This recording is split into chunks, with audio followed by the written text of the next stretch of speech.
오늘 장의 중심이 될 중요한 이슈앤 전략을 통해 정리해보겠습니다. 야천투자연구소 남인호 소장, LNS홀딩스 김선영 대표, GC인포 박수범 대표, 24인베스트먼트 손창현 팀장과 함께합니다. 네 분 어서 오세요. 네, 금리와 환율 이야기로 출발해 볼까요? 한국은행이 기준금리를 연 3%로 동결했습니다. 사실 경기가 좋지 않다 보니 경기만 보면 인하가 당연하지만 정치적 리스크가 있는 상황, 환율을 더 자극하기보다는 상황을 좀 더 주시하는 게 좋겠다고 본 셈인데요.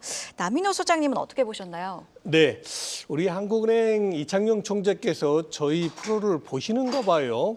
제가 둘 중에 하나를 택하라면 저는 금리 동결 쪽을 선호합니다라고 말씀드렸는데 어제 금리가 동결됐죠. 금년 들어 최초로 처음 일어난 금통위에서 우리 한국은행에서는 3.0%를 유지시켰습니다.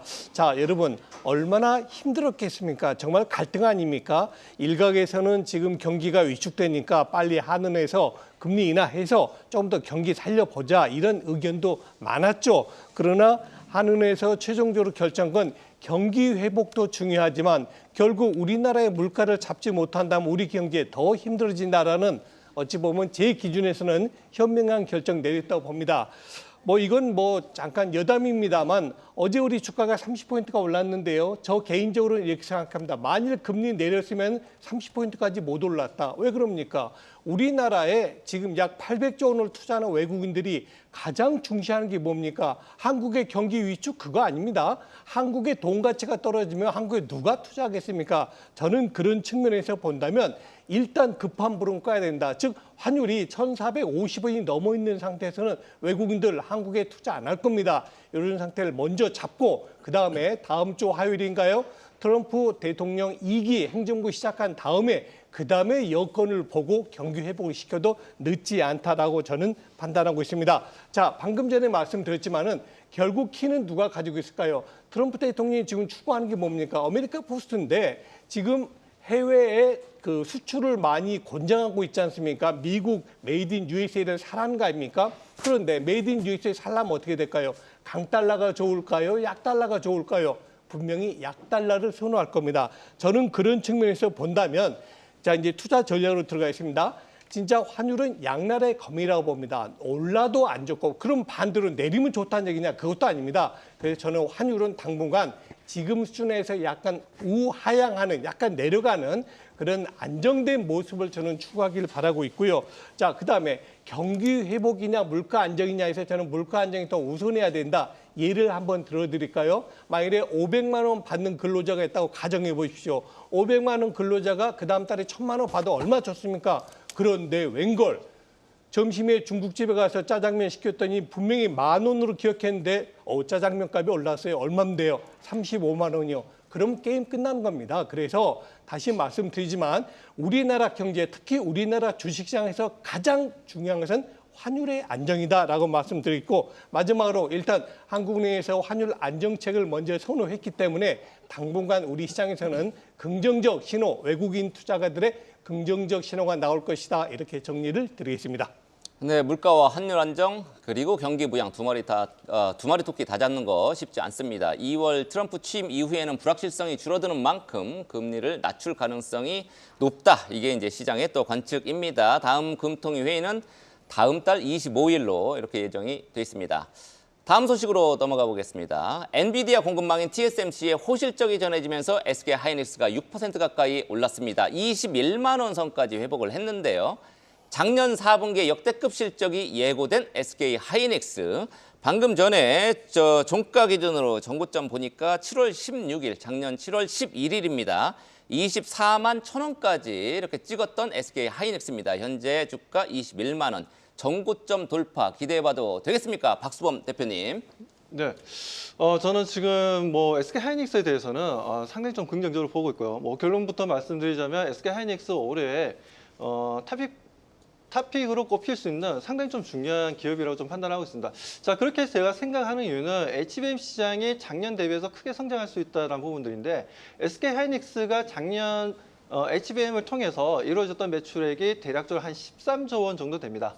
그 부분에 비해서 올해 같은 경우에는 대략적으로 한 25조까지 늘어날 것이다. 그래서 SK 하이닉스의 전체 매출의 46%까지 증가할 수 있다는 얘기가 나와주고 있어요. 아무래도 레거시 쪽보다 HBM의 판매량이 좀 늘어난다면 당연히 영업이익 마진에 대한 부분들도 상당히 크게 개선이 될 것으로 좀 보고 있기 때문에 뭐 그런 흐름들이라면 분명 SK 하이닉스는 주가 상승을 우리가 기대해봐도 좋다. 뭐 지금 현재 뭐 상대적으로 좀 비교해 볼 수 있는 기업들이 뭐 해외 쪽에 보면 엔비디아 같은 경우도 시가총액이 지금 3조 3천억 달러입니다. 거기에 비해서 또 뭐 TSMC 같은 경우에 1조 원이 넘죠. 그리고 마이크론 같은 경우에도 지금 1,400억 달러가 넘습니다. 그런데 SK 하이닉스는 지금 현재 어제 크게 상승을 했지만 시가총액이 지금 현재 뭐 1천억 40억 달러가 조금 넘는 걸로 알고 있습니다. 그 정도로 마이크론보다도 지금 현재 주가가 저평가되어 있다는 부분들에 있어서 이거는 좀 불합리하다라고 저는 판단합니다. 아무리 뭐 코리아 디스카운트라 하더라도 뭐 그런 관점으로 봤을 때는 분명 SK 하이닉스는 시장을 점유율을 크게 가져가고 있는 상황이기 때문에 넘버원이기 때문에 충분히 마이크론이라든가 그리고 TSMC보다도 너무나 지금 현재 TSMC 시가총액의 10분의 1 정도밖에 안 된다는 거 너무 과도하게 저평가되어 있는 거 아니냐라는 판단에 그런 부분들로 바라보자면 SK 하이닉스는 분명 우리가 좀 더 적극적이고 공격적으로 대응할 필요가 있는 중요한 우리들에게 수익을 줄 수 있는 중요한 종목이라고 말씀드리고 싶습니다. 네, SK하이닉스 저평가되어 있다라고 이야기를 해주셨는데 최근 주가 추이 보면 20만 원 선을 돌파하면 다시 또 차익 실현 매물이 나고 계속 공방을 벌이는데 왜 20만 원 선을 넘지 못했던 걸까요? 아무래도 이제 그 부분들은 뭐 거시 경제 쪽이라든가 매크로 쪽 흐름이라든가 아니면 뭐 정치 리스크라든가 이런 부분들이 어느 정도 좀 발목을 좀 잡았다라고 좀 판단하고 있고요. 하지만 그렇다 해서 증권사들의 지금 목표가가 줄어들지는 않아요. 좀 많이 지금 현재 바라보고 있는 현 시점에서 바라보고 있는 뭐 증권사들 같은 경우에는 37만 원까지도 지금 바라보고 있기 때문에 그 부분에 대해서는 저 또한 상당히 좀 그 부분에 대한 동조를 하고 있고 충분히 거기까지도 우리가 바라보면서 상당히 큰 업사이클이 좀 열리길 좀 기대하고 있습니다. 네, SK하이닉스가 20만 원 선 위에서 잘 안착해서 언급을 해주신 것처럼 30만 원 선 위로까지 한 번 더 도약했으면 좋겠습니다. 자, 그리고 다음 주 목요일 SK하이닉스가 4분기 실적을 공개합니다. 삼성전자와 HBM 격차가 더 벌어질 것으로 예상되는데요. 어떤 소식이 나올지까지도 빠르게 전해드리겠습니다. 자, 이번에는요. 식품업계로 눈을 돌려볼까요? 미국 알파세대가 삼양식품을 선호도 1위 브랜드로 콕 집었습니다. 해외 시장에선 불닭볶음면 없어서 못 팔고 있고 고환율 호재까지도 더해지고 있는 상황. 여러 가지 모멘텀이 계속 붙어주고 있는 상황인데요. 자, 새해엔 황제주까지 등극 가능할까요? 100만 원. 저는 주가에 대해서는 추가적으로 상승 여력은 충분히 있다라고 생각합니다. 근데 그게 뭐 한 달 안이다, 두 달 안이다 이렇게까지 확언할 수는 없을 것 같고요. 지금 뭐 트럼프 행정부 들어가면서 여러 가지 이슈가 나올 수 있기 때문에 잠깐 변동성은 나올 수 있지만 올해도 안정적인 우상향의 주가 흐름은 나올 수 있을 거다라고 좀 보고 있습니다. 결론부터 말씀드렸고요. 말씀하신 대로 삼양식품이 이제 불닭볶음면의 인기에 힘입어가지고 알파 세대로 불리는 2010년부터 2020년도 그 사이의 출신자들한테 선호되는 브랜드 1위로 올랐다는 그런 내용이 나왔습니다. 해당 결과를 발표한 조사기관이 보니까 가구 침투율 조사했고요. 매출 성장률이나 소셜 버즈량 같은 것들 일반적으로 이제 조사할 내용들 다 조사했고 여기서 이제 순위를 먹이면서 삼양식품에 대해서는 소셜 미디어와 디지털 마케팅을 중심으로 알파 세대에 미치는 영향이 두드러졌다라는 그런 평까지 같이 넣어놨었습니다. 또 삼양식품 같은 경우는 그리고 미국에서 가장 빠르게 성장한 브랜드 순위 4위에도 올랐는데 일단 삼양식품이 미국 법인인 삼양 아메리카가 보니까 작년 1에서 3분기 기준으로 이제 실적 대비를 YOY로 봤을 때 126%가 증가한 매출 2,800억 원을 기록했다. 굉장히 빠른 속도로 성장했다라는 부분이 확인이 됐고요. 이미 3분기까지만의 매출로도 작년 전체 매출인 1,600억 원을 거의 훌쩍 뛰어넘은 수준이기 때문에 이것도 굉장히 좀 체크해 보실 필요가 있을 것 같습니다. 이거를 이끈 건 역시 불닭볶음면, 맛있게 매운 불닭볶음면이라는 그런 이미지가 있는데 이게 사실 대체 불가능한 제품이라는 표현을 되게 많이 써요. 그래서 이런 이미지가 좀 강한 것 같고 특히나 이제 이제 월마트와 코스트코에 깔리기 시작했다라는 게 좀 의미가 좀 있는 것 같습니다. 이에 따라서 유통업체 입점을 좀 강화가 되니까 조금 더 이제 이 부분도 많이 반영됐다는 그런 평가를 받으면서 좋은 순위에 올랐고요. 실제로 이제 저도 이제 영상을 봤는데 불닭볶음면을 엄청나게 좋아하는 소비자를 실제로 그 차를 끌고 가가지고 이제 이벤트라는 영상을 본 적이 있는데 어떤 한 그 소녀가 이제 불닭볶음면을 생일 선물로 받고 나서 울어요. 근데 이제 그 조회수가 1억 뷰가 넘거든요. 이게 진짜 의미가 있는 것 같습니다. 그래서 이런 그런 친구들도 직접 찾아가가지고 이제 전달해주는 이벤트를 여니까 이게 미국에서 소셜 미디어를 타가지고 오히려 더 긍정적인 효과를 나오고 있는 것 같고 역시 확실히 물 들어올 때 노를 젓는 게 진짜 사업에서 중요한데 그거를 되게 잘하고 있는 것 같습니다. 그리고 또 세계 5개 도시에서 총 한 4만 명 정도가 참여한 그 스프레시 불닭 캠페인이라는 게 있더라고요. 저도 이게 뭔지 모르겠는데 이런 캠페인을 하면서 오히려 틱톡이나 인스타그램에 좀 더 이제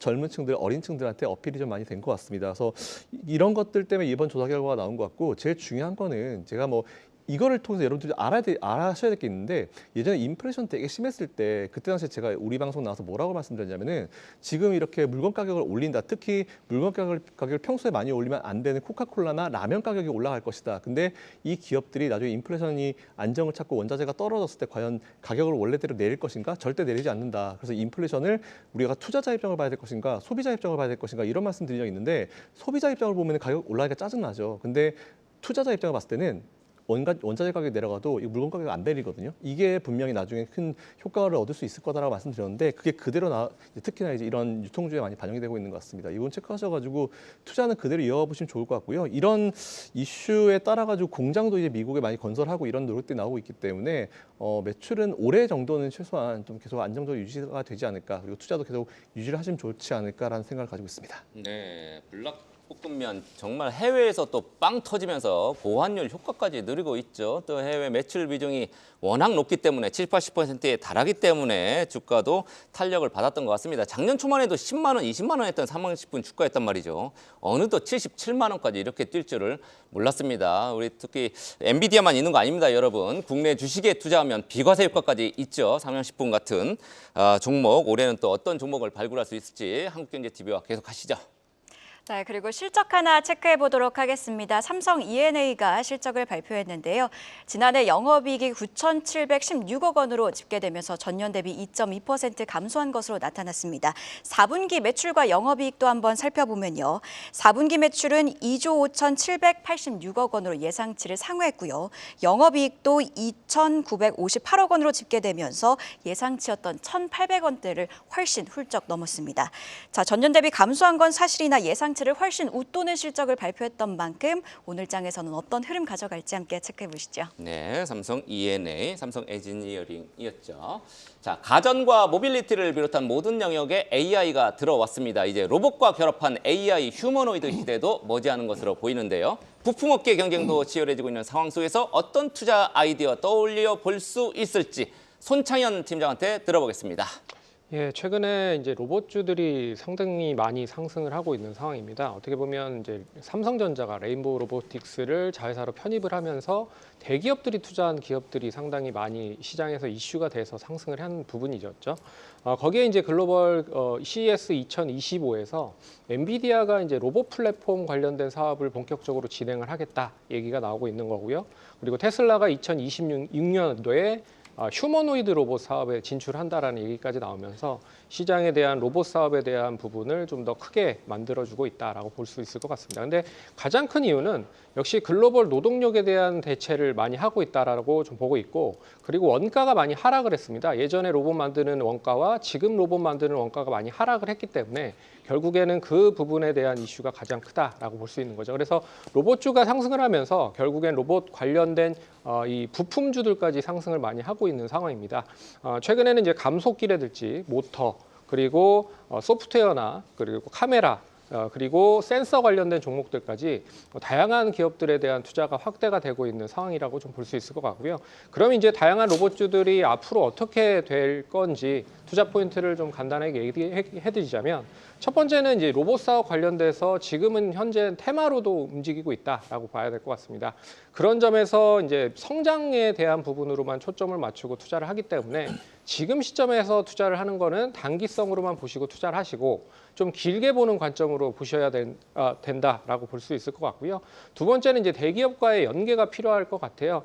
워낙 이제 사업 영역 아이템을 구하기가 좀 쉽지 않은 그런 부분들이기 때문에 결국에는 이제 대기업이 투자를 하거나 그냥 글로벌 빅테크 기업과의 제휴가 어느 정도 이어지고 있는 그런 업체가 좀 중요할 거라고 좀 볼 수 있을 것 같고요. 마지막은 실적에 대한 턴어라운드나 실적에 대한 확장성이 얼마만큼 좀 이어질 수 있는지를 좀 눈여겨보셔야 될 것 같습니다. 그런 점에서 세 가지 포인트를 잘 보시면서 대응을 하신다라고 하면 앞으로 미래의 성장 먹거리 중에 하나 로봇 관련된 사업도 눈여겨보셔야 될 것 같고요. 그리고 테마에 실적이 붙으면 엄청나게 이제 붐으로 이어질 가능성이 높다라는 점도 염두해서 두시면서 투자하시면 좋을 것 같습니다.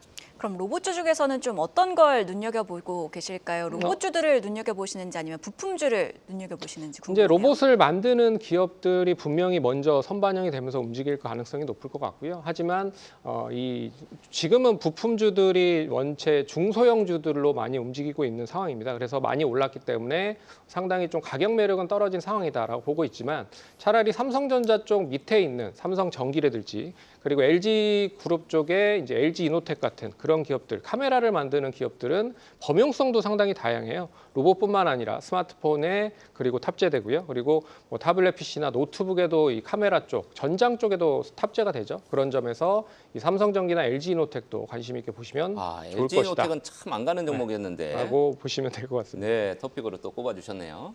네, 탑픽으로 어떻게 보면 로봇의 눈 역할을 하는 카메라 모듈 기업들을 꼽아주셨네요. 자, 그럼 이어서 오늘 아침에 나온 리포트 확인해보고 오시죠. 박정 캐스터가 준비했습니다. 네, 오늘 아침에 나온 리포트 확인해보는 가장 빠른 리포트 앤 공시 시간입니다. 어느덧 이번 주 마지막 거래일입니다. 어제 외국인과 기관 수급이 몰리며 상승했던 양지수, 오늘도 상승부를 응원해보면서 오늘장 주목해볼 리포트들 체크해보겠습니다. 오늘은 목표가 상향과 하향, 유지 보고서를 골고루 살펴볼 텐데요. 먼저 상향 의견으로는 기대에 부응하고 있는 성장세를 지속하고 있는 조선주, 그 안에서도 삼성중공업에 대한 의견이 나왔고요. 압도적인 1위라는 타이틀 앞에 모든 게 무의미하다는 대한항공의 목표가 35,000원으로 상향됐습니다. 또 태양광 안에서는 엇갈린 의견이 제시됐는데 해상풍력의 수주잔고 감소가 전망되는 CS윈드의 목표가 하향됐고 반면에 북미 태양광 업황의 회복 조짐이 보인다며 어제 15% 넘게 올랐던 한화솔루션의 목표가 37,000원 제시됐습니다. 먼저 유한양행 보고서부터 살펴볼까요? 메리츠증권은 모두가 마리포사의 최종 생존 기간 결과를 주목하고 있다며 목표가를 기존 19만 원에서 22만 원으로 상향 조정했습니다. 3만 원 올려 잡았는데요. 먼저 4분기 영업이익이 223억 원으로 컨센서스인 313억 원을 27% 하회할 거라고 내다봤고요. 의료 파업의 장기화로 인한 약품 사업 매출 둔화를 피해가지 못할 거라고 진단했습니다. 다만 마리포사의 긍정적인 결과가 예상된다며 점유율을 기존 40%에서 60%로 상향하며 ELCC나 아스코 2025에서 결과가 발표될 거라 내다봤습니다. 또 알러지 신약 등 여러 임상 모멘텀을 바탕으로 주가 업사이드 충분한다고 진단한 점 투자에 참고해 보시고요. 생각보다 JP모건 헬스케어 컨퍼런스가 제약바이오의 큰 상승 재료가 되진 못했는데 이 아스코는 5월 30일로 예정이 되어 있거든요. 관련 모멘텀 함께 기대해 보시죠. 다음으로 한화엔진 리포트 살펴보겠습니다. 한국투자증권은 오늘 한화엔진에 대해 목표가를 기존 2만 원에서 3만 원으로 상향 조정했습니다. 한화엔진이 연초부터 수주 금액이 7천억 원을 넘기면서 올해 실적이 역대 최대 수주 금액을 기록하며 지난해를 넘어서는 뜨거운 성장 예고했는데요. 작년 매출이 1조 1,980억 원을 기록하면서 역사적인 수출을 보였지만 올해는 그마저도 넘어서며 1조 3천억 원에 가까울 거라고 전망했습니다.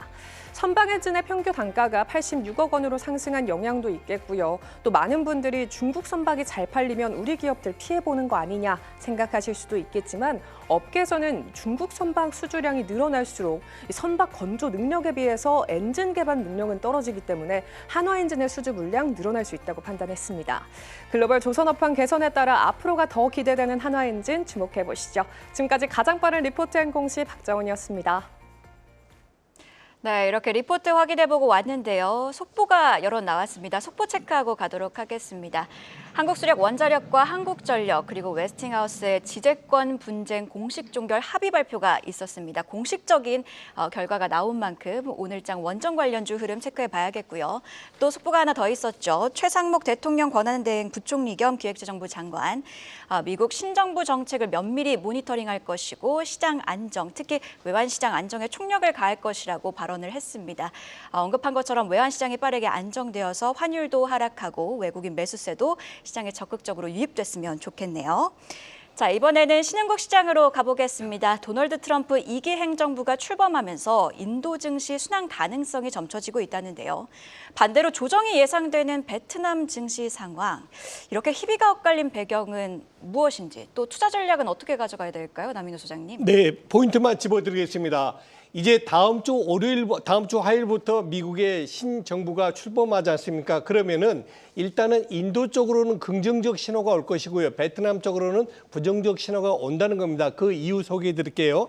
일단 인도 경제의 수출의 약 3%가 미국과 교류한답니다. 우리 대한민국 몇 퍼센트입니까? 20%입니다. 그래서 한국은 미국과의 그게 절대적인데 반해서 인도는 미국과의 교역이 그렇게 크지 않다는 것이 1번이고요. 다음 2번이 뭡니까? 미국은 지금 누구를 견제하죠? 중국을 견제합니다. 중국 견제하는데 가장 좋은 국가 어디입니까? 인도입니다. 그래서 인도에 대해서는 상당히 긍정적인 신호를 보낼 것이고 지금 중국이 점점 사회주의적으로 가다 보니까 중국 내 투자하는 미국 자본들이 인도 쪽으로 이동하고 있다. 그래서 인도는 좋다 이 뜻이고요. 다음에 베트남은 왜 나쁘냐? 미국의 트럼프가 지금 무역수지 적자 줄이려고 하는 거 아닙니까? 미국의 무역수지 적자 1위가 어디입니까? 중국입니다. 2등 어디죠? 멕시코입니다. 3등이 바로 이 베트남입니다. 그래서 베트남에 대해서는 너희들 우리한테 돈 많이 벌어가니까 뭔가 우리한테 반대급부 내놔봐. 분명히 이런 압박이 갈 것이다. 그리고 중국 정부가 바로 직수출을 하지 않고요. 베트남을 우회해서 미국에 수출하거든요. 이런 부분도 베트남에 대한 부정적 요인을 키우고 있습니다. 자, 이제 정리하겠습니다.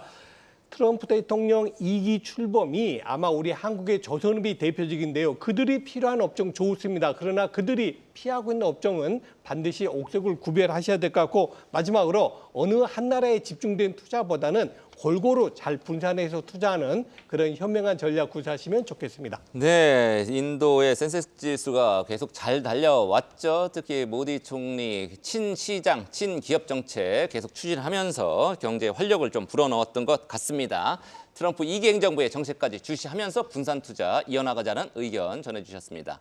자, 다음 소식 살펴보죠. 미국 LA에서 발생한 대형 산불, 피해 면적만 여의도의 35배에 달한다고 합니다. 이와 관련해서 국내 보험사들의 손실 규모에도 관심이 쏠리고 있죠. DB 손해보험이 미국에 진출해서 보험을 판매를 했습니다. 손실 규모가 600억 원 이런 얘기도 지금 나오고 있습니다. 한국과 달리 미국에서는 이제 주택 보험 그 의무적으로 가입해야 되기 때문에 그 보험 시장이 굉장히 큽니다. DB 손해보험뿐만 아니라 보험주의 투자 전략까지 박수범 대표한테 들어보겠습니다. 네. 지금 이제 LA 산불 문제 때문에 지금 12,000채가 지금 이제 화재가 났다라는 얘기가 나왔고 그리고 인명 피해도 좀 많이 나온 상황에서 아무래도 이렇게 된다면 보험회사에 대한 관심도도 상당히 좀 뜨거워질 수밖에 없다라고 좀 판단하고 있습니다. 지금같이 이렇게 화재가 발생하는 부분들에 있어서 많은 요인들이 있지만 자연재해가 좀 심각하다는 거죠. 허리케인이라든가 대기가 건조하다든가 여러 가지 화재가 발생할 수밖에 없는 환경이 좀 만들어지고 있다라는 부분들입니다. 이 부분 때문에 큰 화재가 좀 발생해서 많은 분들이 좀 우려감을 좀 가지고 계시겠지만 DB 손해보험에 대해서 말씀드리자면 결론부터 말씀드리면 저는 더 추가적으로 상승할 수 있다라고 충분히 상승할 수 있다라고 바라보고 있습니다. 그렇게 생각하는 이유는 이번에 600억 얘기가 나왔지만 보험회사들 같은 경우에는 서로 간에 이제 거미줄처럼 이제 묶여 있는 관계입니다. 그게 무슨 말이냐면 우리가 보험을 가입하게 되면 그 보험회사는 또 재보험회사에 가입을 하게 되어 있습니다. 그러니까 하나의 어떤 잘못된 계약을 통해서 크다란 손실을 방어할 수 있다라는 부분들이죠. 그런 부분들에 있어서 보험회사들 생명보험이 되었던 손해보험이 되었던 그렇게 이제 서로 간에 어떤 금융적인 시스템 부분들에 있어서 리스크를 관리해 나가고 있다는 부분들을 통해서 600억이라고 얘기하지만 제가 봤을 때는 재보험을 들었었기 때문에 실질적으로 실질적으로 이제 손실 나는 부분들은 대략 적게는 제가 봤을 때는 뭐 60억, 많게는 한 100억이 넘어갈 것으로 보고 있습니다. 그렇기 때문에 뭐 그런 관점에서 바라보자면 우리가 우려할 부분은 아니다. 뭐 과거에도 뭐 하와이 쪽에서 화재가 발생했을 때도 뭐 1,800억 정도 손실이 발생했다는 얘기가 좀 나왔지만 뭐 그런 부분들로 DB 손해보험이 뭐 그런 흐름들을 보여주고 있지만 그래도 외국인들이 최근 들어서 보험회사의 주가는 조정받아도 계속해서 지속적으로 매수를 하고 있다는 겁니다. 뭐 삼성화재도 마찬가지고 현대해상도 마찬가지고 뭐 관련 회사들의 움직임이 외국인들 매수에 좀 강하게 나온다는 부분들은 분명 긍정적으로 바라보고 DB 손해보험 또한 이런 부분들을 뭐 슬기롭게 잘 극복해 나가면서 다시 한번 더 추가적인 상승 흐름들 저는 기대해봐도 좋다라고 말씀드립니다. 네, DB 손해보험 화요일에 8% 빠지고 그리고 어제 그제는 다시 좀 반등하는 모습이었는데요. 빨리 이 손실을 이제 복구해서 반등해 놔주길 바라겠습니다. 자, 다음은 오늘장 섹터 전략 이어가도록 하겠습니다. 김선희 대표님께서 금융주 가지고 오셨는데요. 미국 대형 은행들이 작년 호실적을 발표하면서 국내 금융주도 반등 시동을 걸고 있습니다. 투자 포인트는 어떻게 잡아야 될까요? 일단은 미국의 대형 은행주들이 실적 잘 나왔다 해가지고 이게 우리나라도 좋을 거다라고 생각하시는 분들이 꽤 있는 것 같아서 일단 아니라는 말씀을 좀 먼저 드리겠습니다. 왜냐하면은 미국의 은행들은 우리처럼 이제 소비자 금융 위주로 진행되는 경우도 많지만 거기 이제 소비자 기업이 있고 특히나 이제 IB 쪽이 굉장히 큰 매출을 차지하고 있기 때문에 일단 우리나라는 구조가 좀 많이 다릅니다. 그래서 미국이 좋다 해서 우리나라가 좋은 구조는 아닌데 다행히 미국에서도 지금 최근에 골드만삭스의 데이빗 솔로몬 회장님 말씀하셨던 것처럼 IPO 시장이 살아나면서 이제 M&A도 살아날 것이다라는 그런 내용이 나오고 있습니다. 그 얘긴즉 미국의 이제 진짜 돈을 많이 벌 수 있는 그런 구조들이 살아날 수 있다는 거기 때문에 미국의 은행주들 금융주 투자하시는 분들은 그냥 계속 하셔도 된다라는 말씀 먼저 드리고 시작하고요. 국내로 오면은 일단 국내 주식도 이제 작년에 기업 밸류 정책 시작하면서 이제 좋은 혜택을 받았죠. 근데 뭐 중반 이후에 좀 안 좋은 모습을 보이면서 좀 되게 힘들었었고 특히나 이제 비상계엄 후폭풍 때문에 이제 우리나라 증시가 10% 하락 마감한 이후에 최근에 좀 반등이 좀 이어지고 있긴 있는데 아직 수급적으로 개선이 된 모습이 나오고 있지는 않습니다. 어제 한 분석에 따르면 KRX 은행 지수가 올해 이제 3.59% 상승했다고 나옵니다. 근데 KRX 은행지수는 잘 아시겠지만 이제 은행 지주나 지방은행 포함해서 한 10개 정도 은행이 들어있는데 이거 참고하시면 될 것 같고요. 은행주들이 보니까 최근에 평균 PBR이 0.4입니다. 이 정도면 거의 뭐 저평가라 보셔도 될 것 같은데 거기에다가 올해 초에 은행주 같은 경우는 계엄령이나 뭐 탄핵 정국 이런 걸 거치면서 주가가 크게 흔들린 이후에 올 초가 되면서 이제 아마 새로 진행되는 그리고 계속 진행돼 왔었던 밸류업 정책의 수혜를 그대로 입을 수 있다는 그런 내용이 나오고 있습니다.